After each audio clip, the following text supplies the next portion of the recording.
Just another 7 miles drive through the canyons that were man-made brought us to the dam itself. There she is. There it is.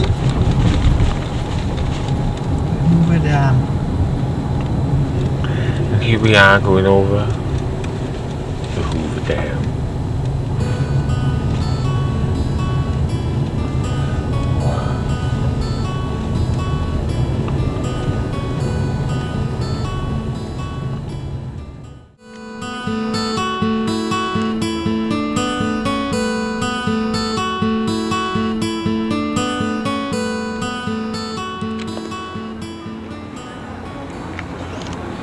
And here we are at the Hoover Dam, which is behind me.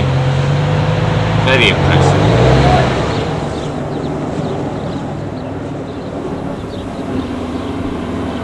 We parked up our Pontiac and decided to take a closer look at the dam, and we noticed something that didn't look quite right to us. Well, the lake's quite low today. Usually it's up to the level of the towers. It's quite dry, so... With its shoreline stretching 550 miles into the desert, Lake Mead is an entirely artificial lake that was created between 1935 and 1938.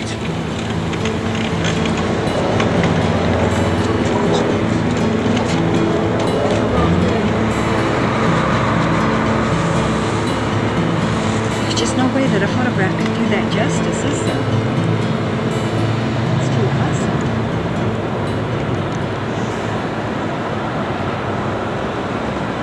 Here we are at the Hoover Dam, less than 50 miles away from Las Vegas.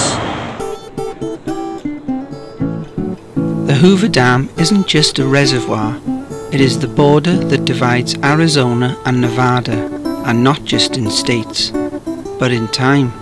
Behind me is the clock for Arizona time.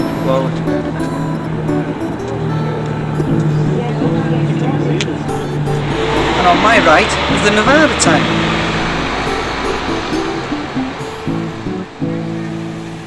The dam is a water source for more than 25 million people that generates enough electricity annually to supply 500,000 homes. Without it, this part of the southwest would not exist. Built for flood control and to provide drinking water, it is an arch gravity dam, 660 feet wide at its base, straddling the Arizona-Nevada border. Its spillways are 50 feet in diameter.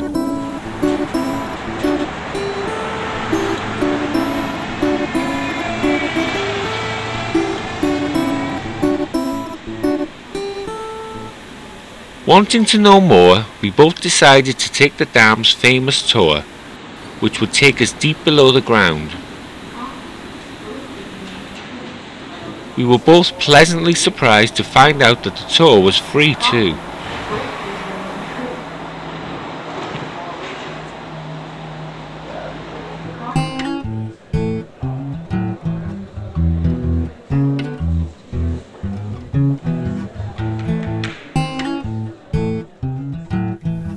At the peak of its construction, more than 5,000 people were employed. In total, 96 workers died on the project.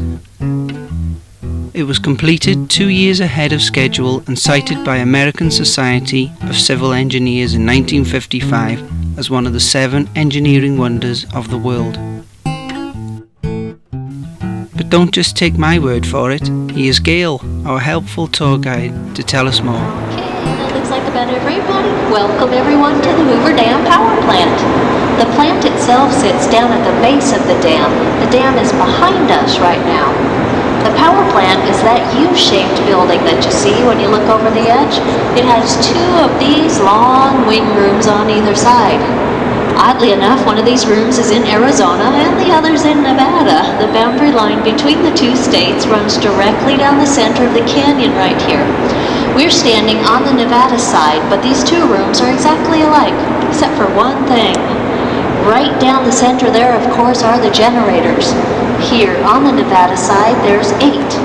Over on the Arizona side, there's 9 for a total of 17 generators capable of producing 2,080 megawatts of electricity. That puts us just a little bit bigger than Niagara Falls, enough to power almost 2 million homes. 56% of our power does go to Southern California, 25% to Southern Nevada, and the other 19% to Southwest Arizona. Go ahead and take a look at that first guy in line there. That was put into operation in 1936.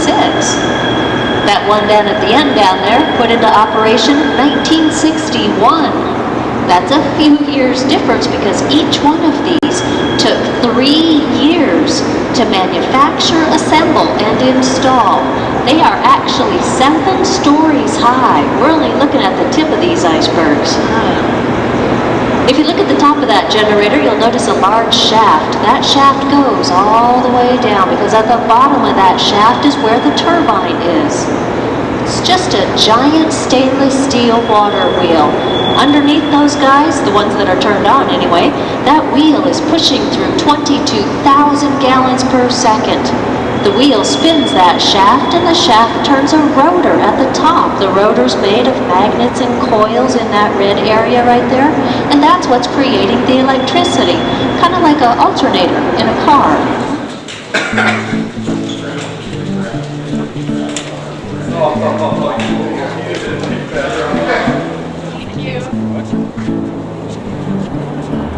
Did you know in 1930, right before they started to build this dam, they had newspapers and tabloids from all over the world that said when this dam was finished, it was going to throw off the axis of the earth. Because the temperature right where you're standing reaches as high as 145 degrees. It gets hotter right here than it gets in Death Valley. You can imagine how miserable it was for the guys working on the face of that back in the 1930s when they didn't even have good water distribution. But they did have benefits. Those benefits were they got off Christmas, Labor Day, and occasionally the 4th of July. So basically, these slackers only worked 362 days a year. That's it.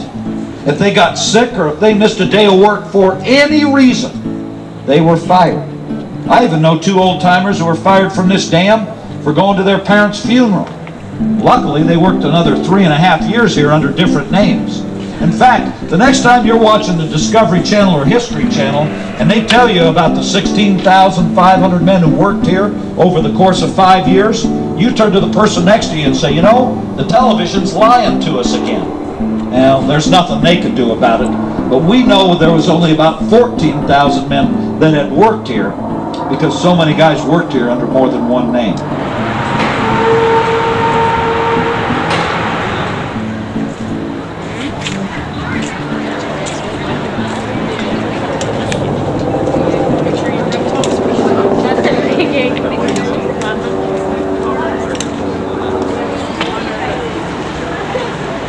Go and rub the toes and statues for good luck. I didn't need it yesterday.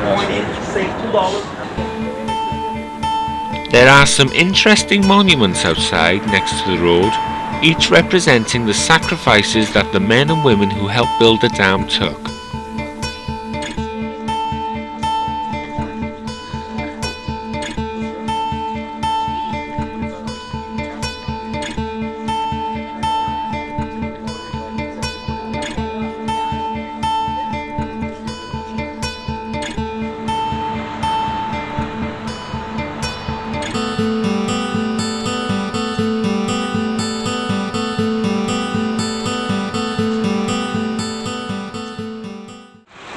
Well, that wraps up the Hoover Dam, so we're pushing time, so we've got to move on, but it's been very fascinating.